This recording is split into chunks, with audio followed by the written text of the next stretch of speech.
I'm Sarah, and today I'm going to read The Hunger Games by Suzanne Collins because, Mockingjay Part 2 was just recently released, so I figured, well, we're going to reread the books, okay? Alright. The Hunger Games by Suzanne Collins.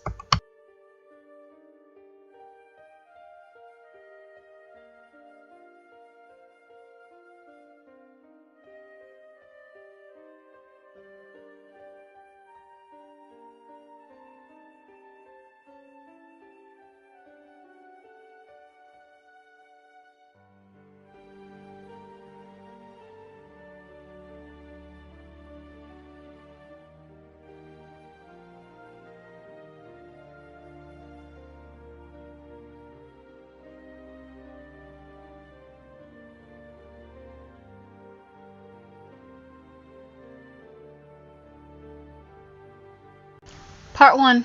The Tributes. Chapter 1. Okay, so we're going to start with the first part called The Tributes.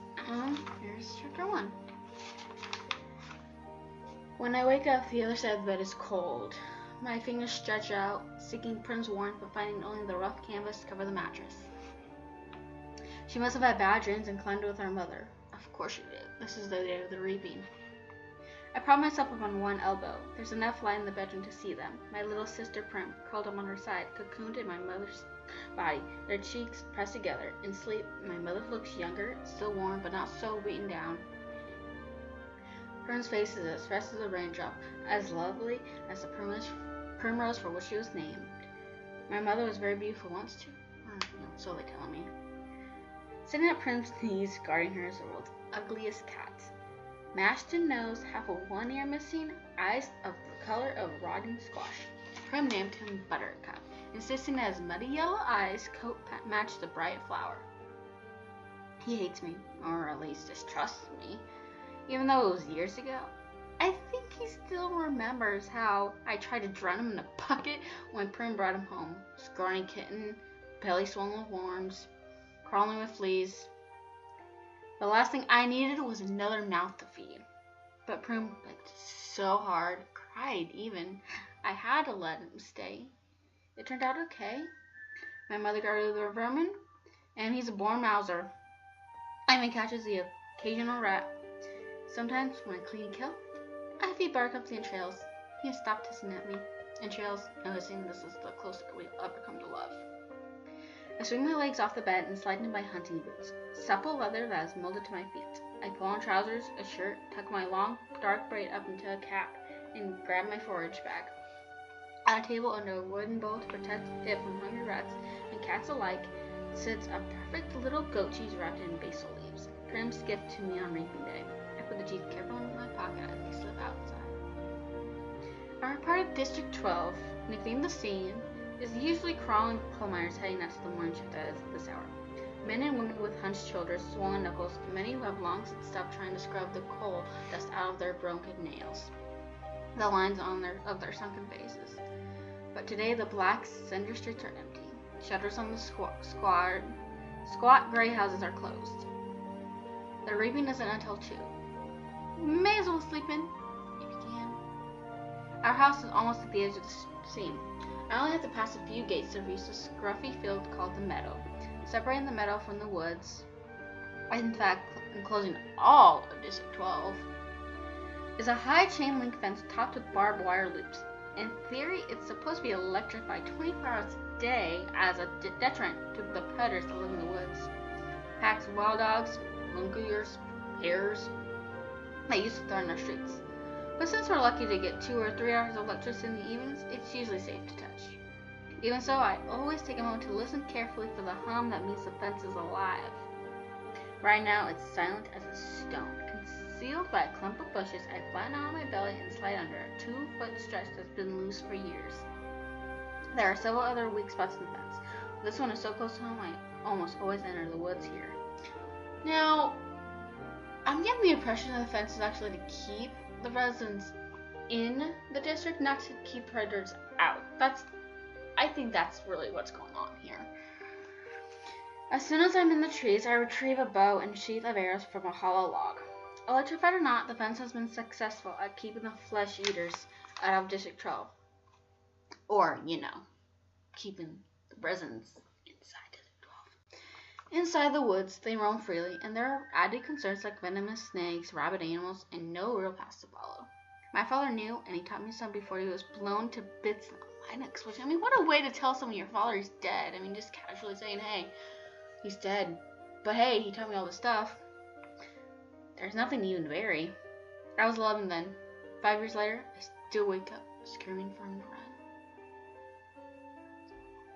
Even though trespassing in the woods is illegal and poaching carries the severest of penalties, more people risk it if they had weapons. But most are not bold enough to venture out with just a knife. My bow is a rarity, crafted by my father along with a few others I keep well hidden in the woods, carefully wrapped in waterproof covers. My father could have made good money selling them, but if the officials found out, he would have been publicly executed for inciting a rebellion. Ooh, you won't want that. No. Most of the peacekeepers turn a blind eye to the few of us who hunt because they're as hungry for fresh meat as anybody is. In fact, they're among our best customers, but the idea that someone might be arming the scene would never have been allowed. In the fall, a few brave souls sneak into the woods to harvest apples, but always inside the meadow, always close enough to run back to the safety of District 12 in trouble races. District 12, where you can starve to death in safety, I mutter. Then I glance quickly over my shoulder. Even here, even in the middle of nowhere, you worry someone might overhear you. When I was younger, I scared my mother to death with things I would blurt out about District 12, about the people who rule our country, Pan Am, from the far-off city called the capital. Eventually, I understood this would only lead us to more trouble. So I learned to hold my tongue and to turn my features into an indifferent mask so that no one could ever read my thoughts. Do my work quietly in school, make only polite small talk in the public market, discuss little more than trades in the hob, which is the black market where I make most of my money. Even at home, where I am less pleasant, I avoid discussing tricky topics. I like the reaping or food shortages or the Hunger Games. Prim might begin to repeat my words, and where would we be? I keep stuttering on that one, I don't know why. In the woods awaits the only person with whom I can be myself, Gail. I can feel the muscles in my face relaxing, my pace quickening as I climb the hills to our place, a rock ledge overlooking a valley. A thicket of berry bushes protects it from unwanted eyes. The sight of him way in there brings on a smile. Gail says I never smile except in the woods. Well, you don't have much to smile for. I waste it, right? I'm so sorry, my voice is awful. Hey, Catnip, says Gail. My real name is Katniss. But when I first told him, I had barely whispered it. So he thought I said catnip. Then when this crazy link started following me around the woods looking for handouts, it became his official nickname for me. I finally had to kill the lynx because he scared off game. I almost regretted it because he wasn't bad company, but I got a decent price for his pelt. Look what I shot. Gail holds up a loaf of bread with an arrow stuck in it, and I laugh. It's real bakery bread, not the flat, dense loaves we make from our grain rations. I take it in my hands, pull out the arrow, and hold the puncture in the crust to my nose, inhaling the fragrance that makes my mouth flood with saliva. Fine bread like this is for special occasions. Still warm, I say. You must have been at the bakery at the crack of dawn to trade for it. What did it cost you? Just a squirrel. I think if the old man was feeling sentimental this morning, says Gail. Even wish me luck. Well, we all are feeling a little closer today, aren't we? I say, not even bothering to roll my eyes. Prim wants us with cheese. I pull it out. His expression brightens up the tree. Thank you, Prim. We'll have a real feast. Suddenly he falls into a capital accent as he mimics Effie Trinket, the maniacally upbeat woman who arrives once a year to read out the names of the reaping. I almost forgot. Happy Hunger Games! He plucks a few berries from the bushes around us. And may the odds... He dresses wearing a high arc toward me. I catch it in my mouth and break the dull skin with my teeth. The sweet tartness explodes across my tongue. Be ever in your favor. I finish with equal verb. We have to joke about it because the alternative is to be scared out of your wits. Besides, the capital accent is so effective, almost anything sounds funny in it. I watch as Gale pulls out his knife and slices the bread. He could be my brother. Straight black hair, olive skin. We even have the same gray eyes.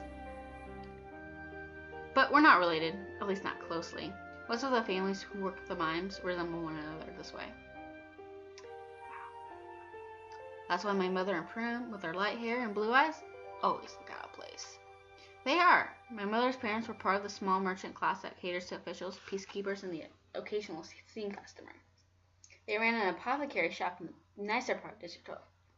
Since almost no one can afford doctors, apothecaries are our healers. My father got to know my mother because on his hunts he would sometimes collect medicinal herbs and sell them to her shop to be brewed into remedies. Oh, that was so nice of him. She must have really loved him to leave her home for their scene. I try to remember that when all I can see is the woman who sat by, blank and unreachable, while her children turned to skin and bones. I try to forgive her for my father's sake, but to be honest, I'm not the forgiving type. Oh, how true she was. So totally me. I mean, you can't really blame this is Everdeen. Gail spreads the bread slices with the soft goat cheese, carefully placing a basil leaf on each while I strip the bushes of their berries. We settle back in a nook in the rocks. From this place we are invisible, but have a clear view of the valley, which is teeming with summer life, greens to gather, roots to dig, fish iridescent in the sunlight. The day is glorious, the blue sky and soft breeze. The food is wonderful, with the cheese seeping into the warm bread and the berries bursting in our mouths. Everything would be perfect if this really was a holiday, if all the day off meant was roaming the mountains with Gail, hunting for tonight's supper. But instead we have to be standing in the square at 2 o'clock waiting for the names to be called out. We could do it, you know, Gail says quietly. What? I asked.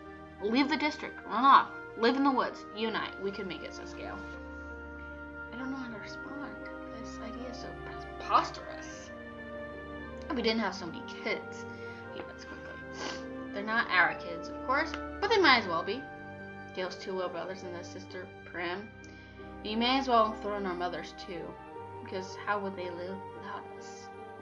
Who would fill those mouths that are always asking for more? With both of us hunting daily, there are still nights when the game has to be swapped for lard or shoelaces or wool, still nights that we go to bed with our stomachs growling. I never want to have kids, I say. Oh, I might, if I didn't live here, says Gail.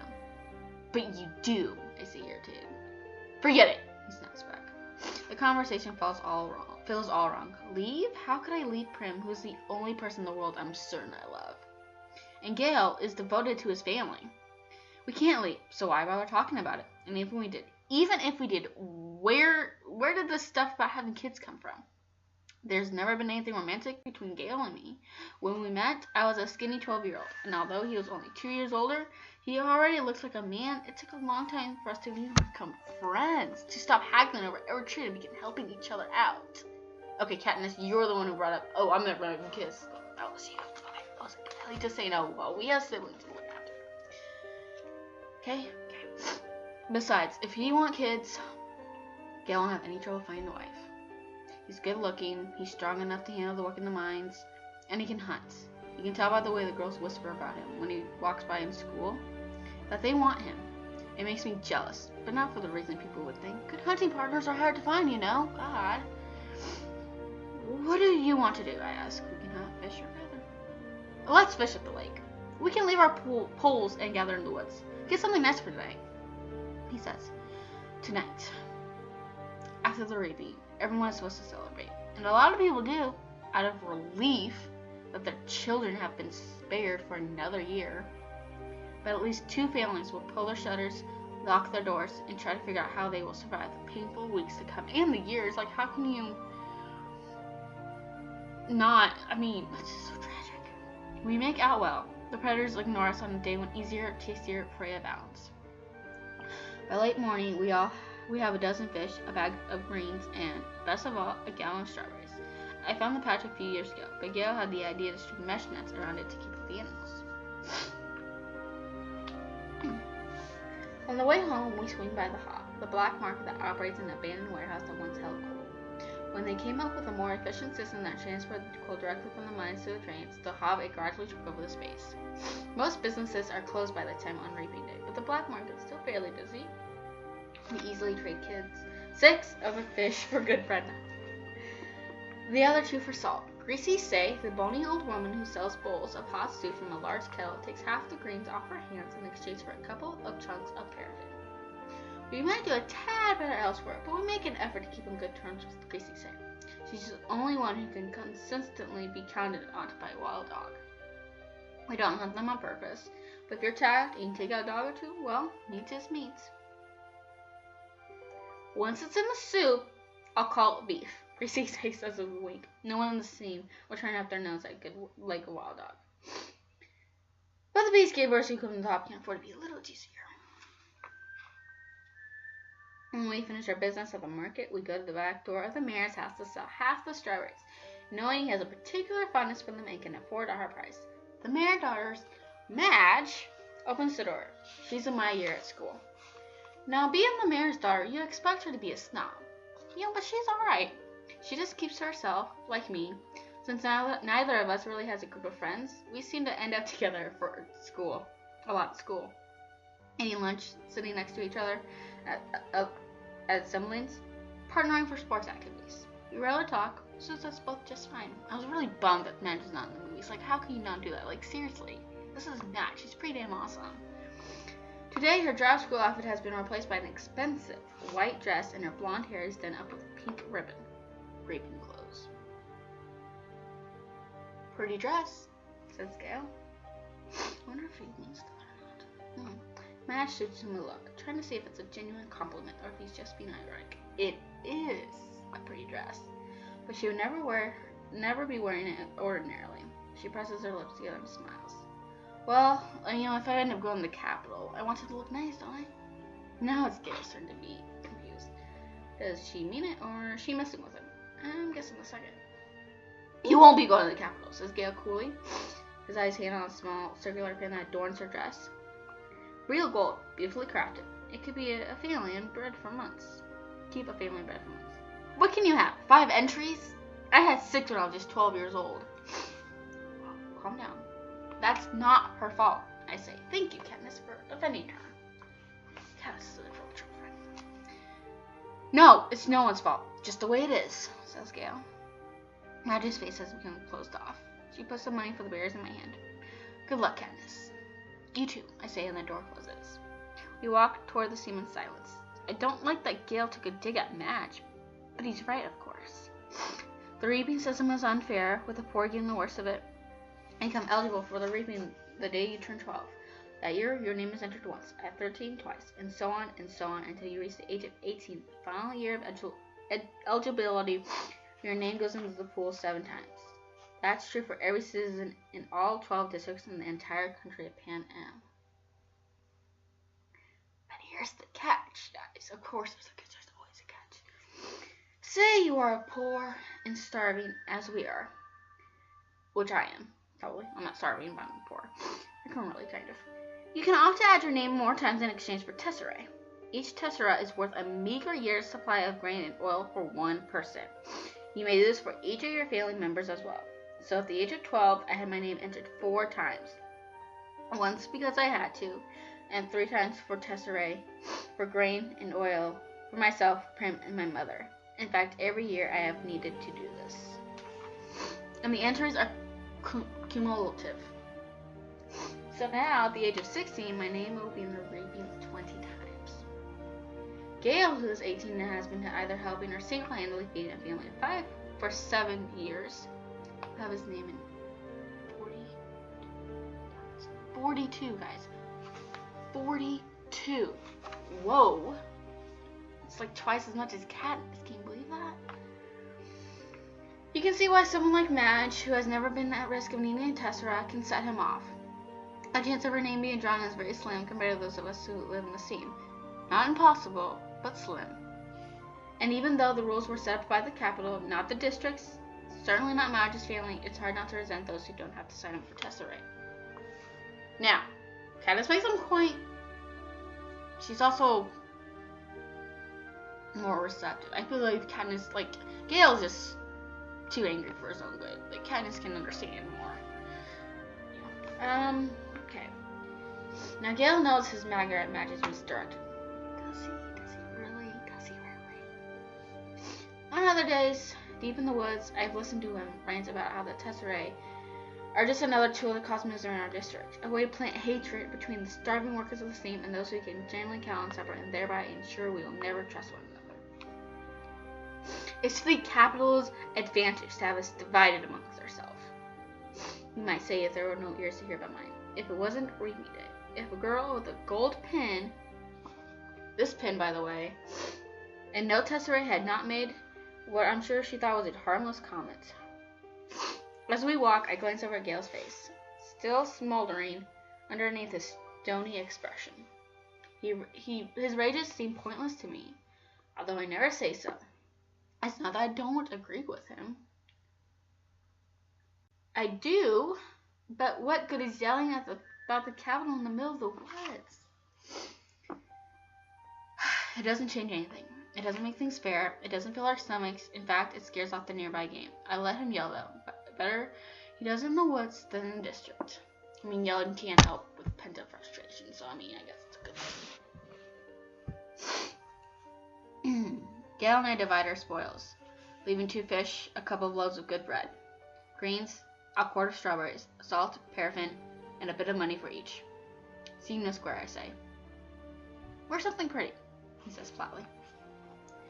At home, I find my mother and sister are ready to go. My mother wears a fine dress from her apothecary days. Prim is in my first Reaping outfit, a skirt and ruffled blouse. It's a bit big on her, but my mother has made it to stay with pins. Even so, she's having trouble keeping the blouse tucked in the back.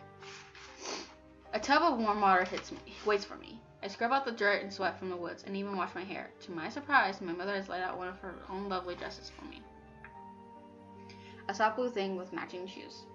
Are you sure? I ask. I'm trying to get past rejecting offers of help from her. For a while, I was so angry I wouldn't allow her to do anything for me, and this is something special. Her clothes from the past are very precious to her. Of course! Let's put your hair up too, she says. I let her towel dry it and braid it up on my head. I can hardly recognize myself in the cracked mirror that leans against the wall. You look so beautiful, says Prim in a hushed voice. And nothing like myself, I say. I hug her because I know these next few hours will be terrible for her. Her first reaping. She's about as safe as you can get. She's only entered once. I wouldn't let her take out any Tesserae, but she's worried about me, that the unthinkable might happen. I protect Prim in every way I can, but I'm powerless against the reaping. The anguish I always feel when she's in pain wells up my chest and threatens to register my face. I notice her blouse has pulled out of her skirt in the back again and force myself to stay calm. Tuck your tail in, little duck, I say, smoothing the blouse back in place. Prim yells and gives me a small quack. Quack herself, I say with a light laugh, the kind only Prim can draw at me. Come on, let's eat, I say and plant a quick kiss on top of her. I'm sorry, because I get so emotional in this movie, or the book. Prim is so precious. Because I have a sister who's like her age now, so I'm like, wow. The fish and greens are already cooking in a stew, but that will be for supper. We decide to save the strawberries and bakery bread for this evening's meal. To make it special, we say. Instead, we drink milk from Prim's goat, Lady, and eat the rough bread made from the Tesserae grain. Although no one has much appetite anyway. At 1 o'clock, we head for the square. Attendance is mandatory unless you are on death's door. This evening, officials will come around to check and see if this is the case. If not, you will be imprisoned. Whoa. It's too bad, really, that they hold the reaping in the square. One of the few places in District 12 that can be pleasant. The square is surrounded by shops. And on public market days, especially if there's good weather, it has a holiday feel to it. But today, despite the bright banners hanging on buildings, there's an air of grimness. The camera crews, perched like buzzards on rooftops, only add to the events. So not only, God, and they're being filmed. That's even worse, guys. People file in silently and sign in. The reaping is a good opportunity for the capital to keep tabs on the population as well. 12 through 18-year-olds are herded into roped areas marked off by ages. The oldest in the front, the young ones like Prim toward the back. Family members line up around the perimeter, holding tightly to one another's hands. But there are others too, who have no one they love at stake, or who no longer care, who slip among the crowd, taking bets on the 2 kids whose name will be drawn. What is wrong with these people? Odds are given on their ages, whether they're seam or merchant, if they will break down and weep. Most refuse dealing with the racketeers, but carefully. These same people tend to be informers. Who hasn't broken the law? I could be shot on a daily basis for hunting, but the appetites of those in charge protect me. Not everyone can claim the same. Anyway, Gail and I agree that if we have to choose between dying of hunger and a bullet in the head, the bullet would be much quicker. The space gets tighter, more claustrophobic as people arrive. The square is quite large, but not enough to hold District 12's population of about 8,000. Pretty damn decent number of people, I would say. Light cameras are directed to the adjacent streets, where they can watch the event on screens as it's televised live by the state.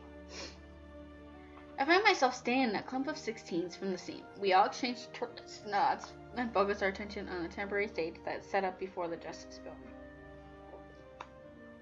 It hosts 3 chairs, a podium, and 2 large glass balls. One for the boys and one for the girls. I stare at the paper slips and girls' fall.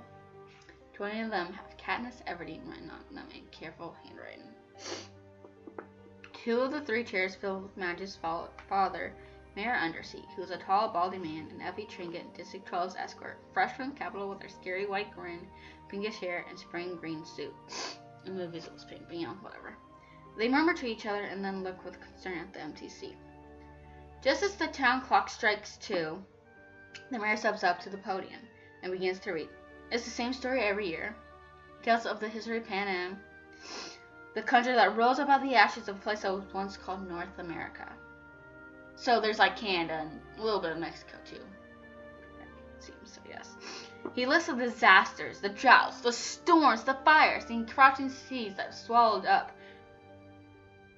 so much of the land, the brutal war for what little subsistence remained. The result was Pan Am, a shining capital ringed by 13 districts, which brought peace and prosperity to its citizens. Then came the dark days, the uprising of the districts against the capital. 12 were defeated, the 13th obliterated, or so they think. The Treaty of Treason gave us the new laws to guarantee peace, and as a yearly reminder that the dark days are not to be repeated, it gave us the Hunger Games. The rules of the Hunger Games are simple. In punishment for the uprising, each of the 12 districts must provide 1 girl and 1 boy, called tributes, to participate. 24 tributes will be imprisoned in a vast outdoor arena that could hold anything from a burning desert to a frozen wasteland. Over a period of several weeks, the competitors must fight to the death. The last tribute standing wins. Taking the kids from our districts, forcing them to kill one another while we watch. This is the Capital's way of reminding us how totally we are at their mercy. How little chance we would stand for surviving another rebellion. Whatever words they use, their real message is clear. Look how we take your children and sacrifice them. And there's nothing you can do. If you lift a finger, we will destroy every last one of you, just as we did in District 13. To make it humiliating as well as torturous, the Capitol requires us to treat the Hunger Games as a festivity, a sporting event, pitting every district against the others. Like they treat the Hunger Games like football, no. Mix of football and Survivor, only Survivor they don't die. I mean, they're okay, they'll be fine, but still, it's God. Okay. The last tribute alive receives a life of ease back home, and their district will be showered with prizes, largely consisting of food. All year, the capital will show the winning districts gifts of grain and oil and even delicacies like sugar, while the rest of us battle starvation. It is both a time for repentance and a time for thanks, intones the mayor. Then he reads the list of past District 12 victors. In 74 years, we have exactly 2. 2 out of 74 years. 2, guys, and that's like 150 kids. 150, wow. Hamish Abernathy, a paunchy, middle-aged man who at this moment appears hollering something unintelligible, staggers onto the stage and falls into the 3rd chair. He's drunk. Very. The crowd responds with its token applause, but he's confused and tries to give Effie Trinket a big hug, which he barely manages to fend off. Bless it. Oh, Effie. If only you know how much you'll like it in the end. The mayor looks distressed. Since all this is being televised, right now District 12 is the laughingstock of Pan Am. And he knows it. He quickly tries to pull attention back to the region by introducing Effie Trinket. You know, in this book, like, Effie Trinket, her full name is always Effie Trinket, Effie Trinket. And I think in, like, Catching Fire, it starts, like, just saying Effie. So it just goes to show how much Katniss relies on Effie by just saying Effie, not Effie Trinket. I don't know if you guys know this, but I certainly have. Bright and bubbly as ever, Effie Trinket, see, there it goes again, crosses the podium and gives her signature, "Happy Hunger Games, and may the odds be ever in your favor." Her pink hair must be a wig, because her curls have shifted slightly off-center since her encounter with Haymitch. She goes on a bit about an honor it is to be here. Although everyone knows she's just aching to get bumped up to a better district where they have proper victors, not drunks who molest you in front of the entire nation. Through the crowd, I spot Gale looking back at me with a ghost of a smile. As reapings go, this one at least has a slight entertainment factor. But suddenly I am thinking of Gale and his 42 names in the big glass bowl and how the odds are not in his favor. Not to compare to a lot of the boys. And maybe he's thinking the same thing about me because his face darkens and he turns away. But there are still thousands of other slips. I wish I could whisper to him. It's time for the drawing. Effie Trinket says, as she always says, "Ladies first," and crosses the glass ball with the girls' names. She reaches in, digs her hand deep in the ball, and pulls out a slip of paper. The crowd draws in a collective breath, and then you can hear a pin drop. And I'm feeling nauseous and so desperately hoping that's not me. That's not me. It's not me. Effie Trinket crosses back to the podium, smooths a slip of paper, and reads her name in a clear voice. It's not me. It's Primrose Everdeen. Whoa, guys. Primrose. One slip. Out of so many. One. Let's just take a moment. Okay, let's just take a freaking moment, guys. Whoa. I mean, how? How is that possible? Effie! What is wrong with you? Effie! If only you should just move your hand just a tiny inch for both Prim's name and Peeta's name. Like, oh my god. Whoa. Okay, so we're going. Whoa. Okay, so chapter 2 will be coming up soon. We meet Peeta, and this is the story of Katniss, guys. Whoa. Okay, alright. Hope you enjoy the me crying, because that's how it's going to be from now on. I'll try to contain it, but I cannot promise you that. Okay.